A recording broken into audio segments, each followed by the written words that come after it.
ज्ञानतिमिरन्धस्य ज्ञानाञ्जनशलाकया चक्षुरुन्मिलितं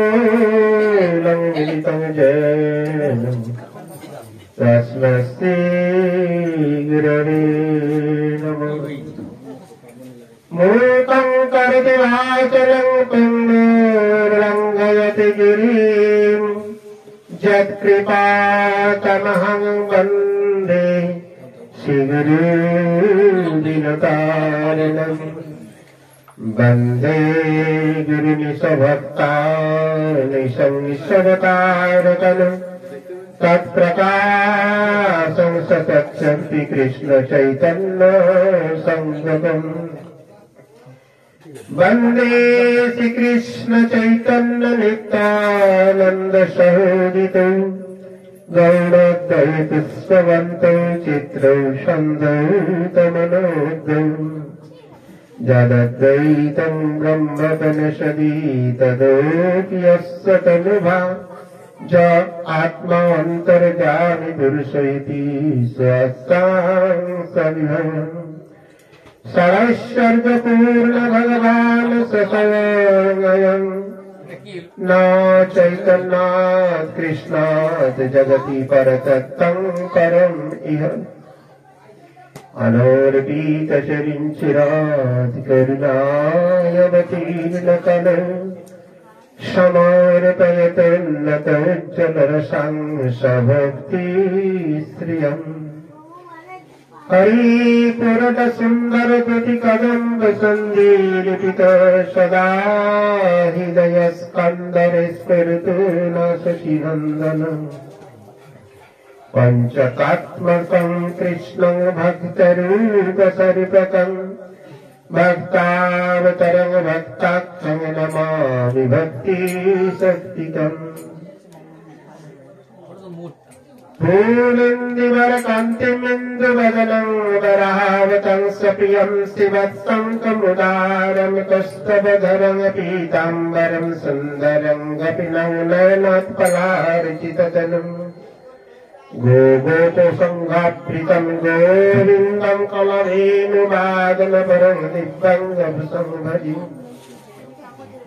कस्तूरी तिलकं ललाटपटले वक्षस्थले कस्तुभं नासाग्रवरमत्तिकं करतले वेणुकरिकङ्कणम्। सर्वाङ्गे हरिचन्दनं सुललितं कण्ठे च मुक्तावली गोपस्त्री परिवेष्टित विजयते गोपालचूडामणि। वरापिडभिरामं मृगमातिलकं कुण्डलाक्रान्तगुण्डं कञ्चाक्षं कम्बुकण्ठं स्मितं सुभगमुखं साधरिणस्तवेणुं श्यामं शान्तं त्रिभङ्गं रविकरवसनं विसितं वैजयन्तं। वन्दे वृन्दावनस्थं जुगती शतवित्तं नमो ब्रह्मगोपालवेशम्। जयतां श्रुतो कुङ्कुमम मन्दमतिर्गतिमत्सर्वस्य पादं भजराधमदनमोहनम्। देवतीरिन्दारण्यकल्पद्रुमधुष्टिमद्रत्नागरसिंहासनस्तु श्रीराधा श्रीगोविन्ददेवै पुष्टिरिद्धिसद्भुमानं स्मरामि। श्रीमौनरसरसं विभंसि वदतलस्थिता दर्शनमेनुस्तनैकगोपी गोपीनाथस्य तप्तकञ्चन गौरङ्गिनि राधे वृन्दावनेश्वरि वृषभानुसुतं देवी तं प्रणमामि हरिप्रिये। गोविन्दनन्दिनि राधे गोविन्द मनमोहिनी गोविन्द सर्वस्व सर्वकान्तशिरोमणि। नारायणं नमस्कृतं नरं चैव नरोत्तमं देवीं सरस्वतीं व्यासं ततो जयो वीरये।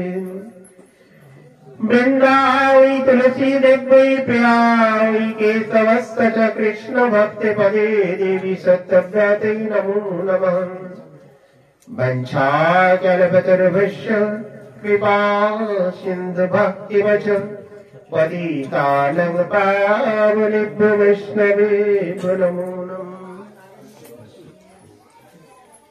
सर्वाग्रे श्री श्री हरि गुरु वैष्णवे अहेतु की कृपा भिक्षा करी अद्य वैवस्वतमनन्तरे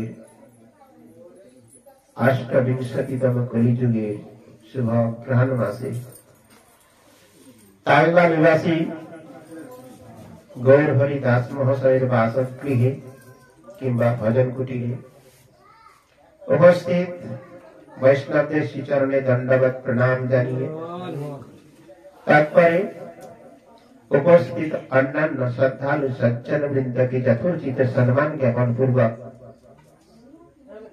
भक्तो भगवान अमृतमय लीला कथा श्रवण करे शश आत्ममंगल बरण करार चेष्टा करछि। निताई गौर प्रेमानंदे।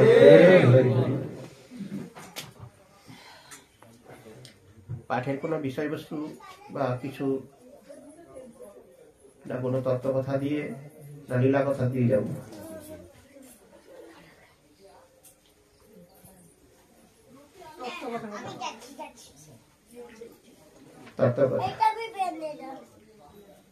যাই হোক বর্তমান কলিকলহিত জীবের যে দুর্দশা বর্তমান এ বিষয়ে বলার অপেক্ষা রাখে না।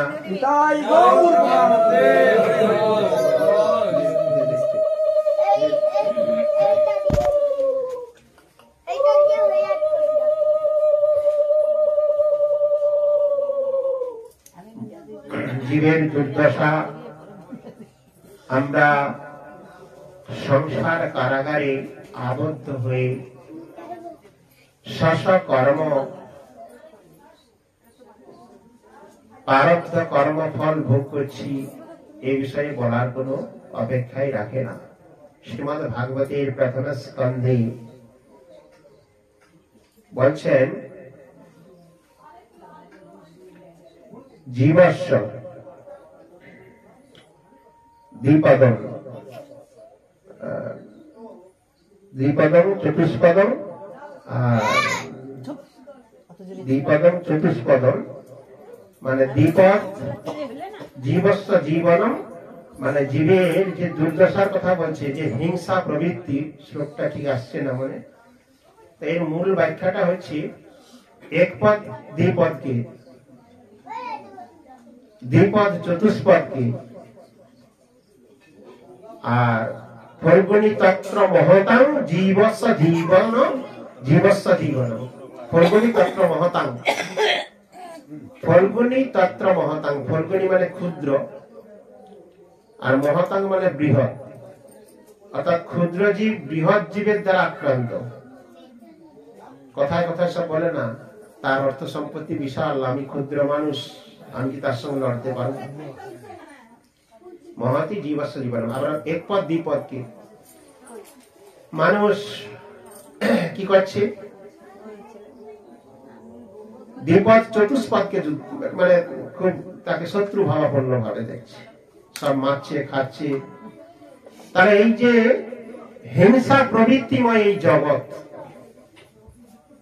বাস্তবিক ক্ষেত্রে চিন্তা করলে যে হিংসার এত প্রাদুর্ভাব বর্তমান প্রতিবেশীর সঙ্গে হিংসা এক পদ দ্বিপদ চতুষ্পদের সঙ্গে হিংসা ছাগল ইত্যাদি সব তাকে কি করছে হত্যা করছে পশু হত্যা করে তা গ্রহণ করছে যদিও মানুষ মাংসাশী প্রাণী নয়। আজকাল সর্বভূত প্রাণী হয়ে গেছে।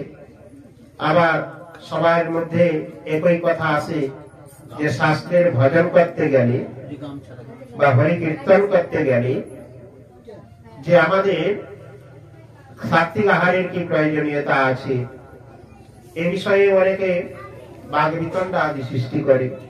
কিন্তু প্রত্যহ তিনি মেদিনীপুরের এমন কোন বাড়ি নেই যার বাড়িতে তুলসী মন্দির বিরাজমান নেই।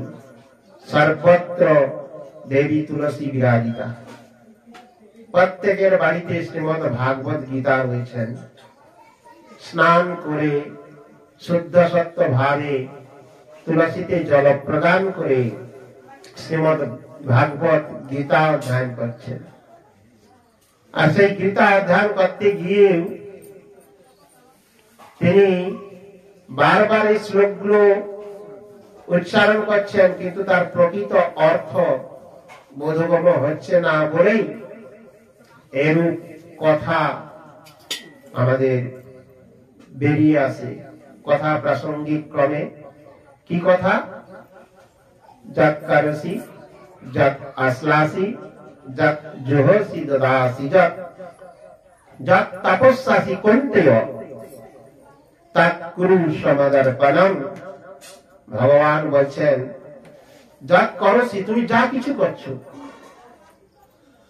যৎ আশ্লাসি, তুমি যে আহার আদি করছো, যৎ জুহসি, তুমি যজ্ঞানুষ্ঠান ধর্মানুষ্ঠান যে সমস্ত কিছু করছো, যৎ কুন্তেয়, হে কুন্তেয়, তৎ কুরু সমদর্পণম, সব আমাকে অর্পণ করে করো। এই কথায় আমি বেশি তাত্ত্বিকতায় যাব না। যেখানে বলছেন যে ভগবানকে অর্পিত প্রসাদ ভোজনের কথাই তো আপনাকে বলছেন। আপনি যা কিছু আহার করছেন, আপনি ভগবানকে নিবেদন করে সেই প্রসাদ আপনারা ভোজন করছেন তো। তাহলে আর এত কথা আসছে কেন যে সাত্বিক আহারের প্রয়োজনীয়তা কি আছে? গৌড়ীয় গুরুবর্গগণ আমাদের কি শিক্ষা দিয়েছেন?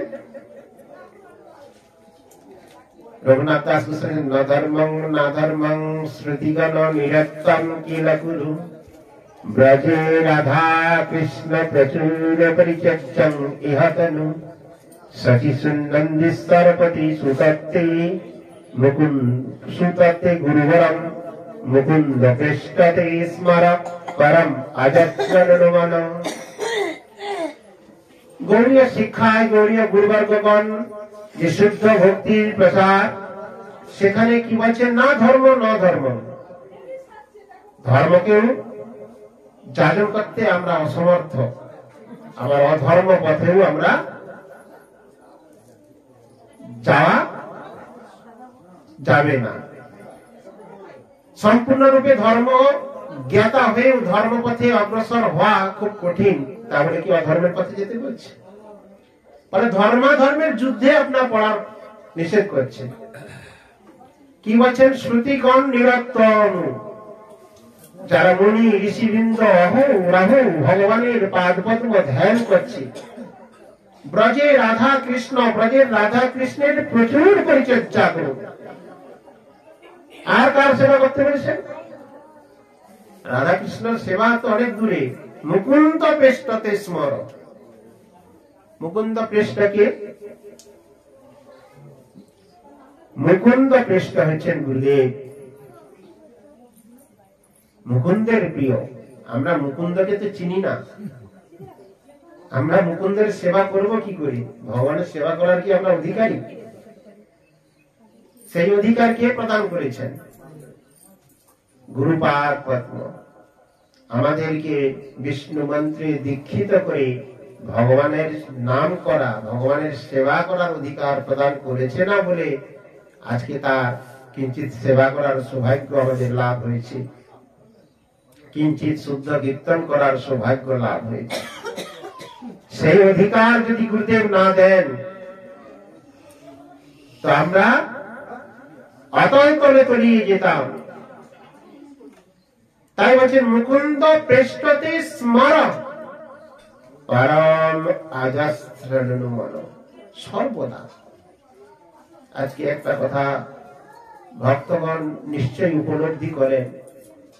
এখানে বেশিরভাগই ভক্তগণ রয়েছেন যারা খুব দূর দূরান্ত থেকে অনেক কষ্ট করে এই শুদ্ধ কীর্তন, শুদ্ধ নাম প্রচার, হরিকীর্তনের গুরুদেবের ইচ্ছানুসারে অধিবেশনে উপস্থিত অনেক বাধা বিপত্তি পেরিয়ে আসেন।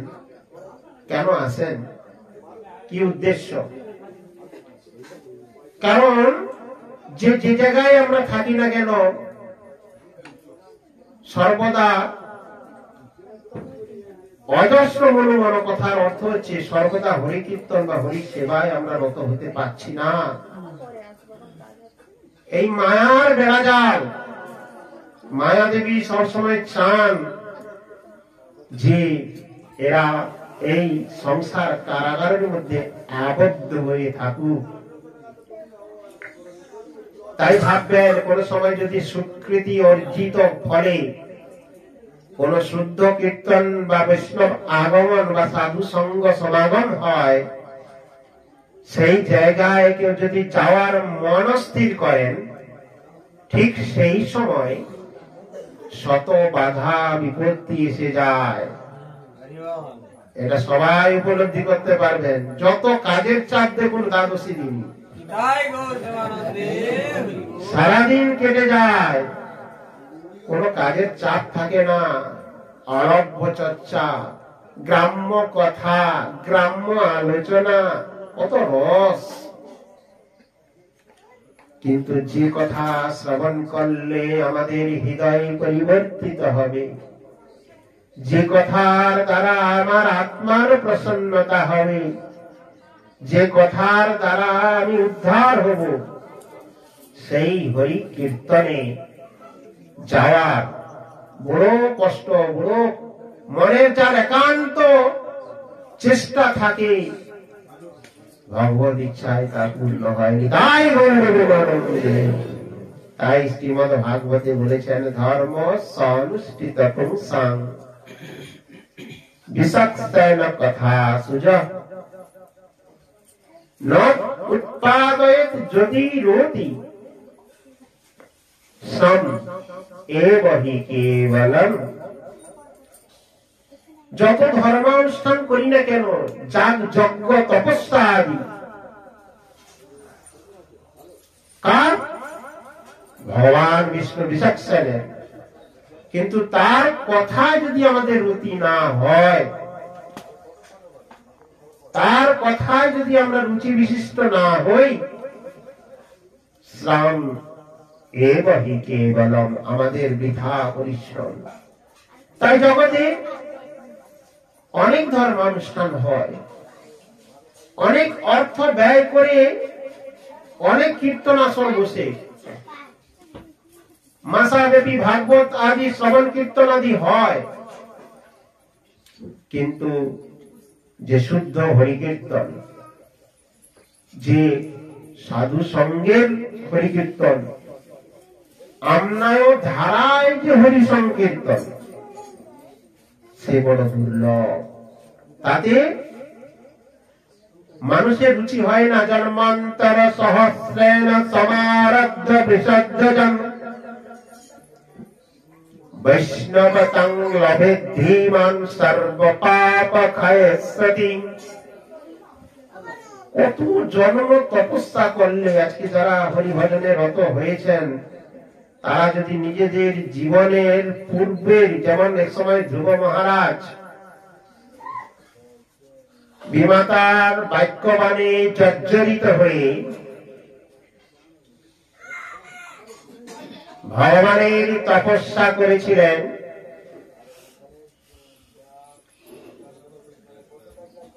খুব অল্প বয়সে দেবর্ষি নারদের কৃপায় তিনি যখন ভগবানকে লাভ করলেন, তার মনের মধ্যে কিঞ্চিত অহংকার সঞ্চারিত হয়েছিল। ভাগবতে বর্ণিত আছে। তিনি মনে মনে ভাবছেন, আমার মতো এত অল্প বয়সে হরিকে পেয়েছেন এমন কেউ আর কেউ নেই।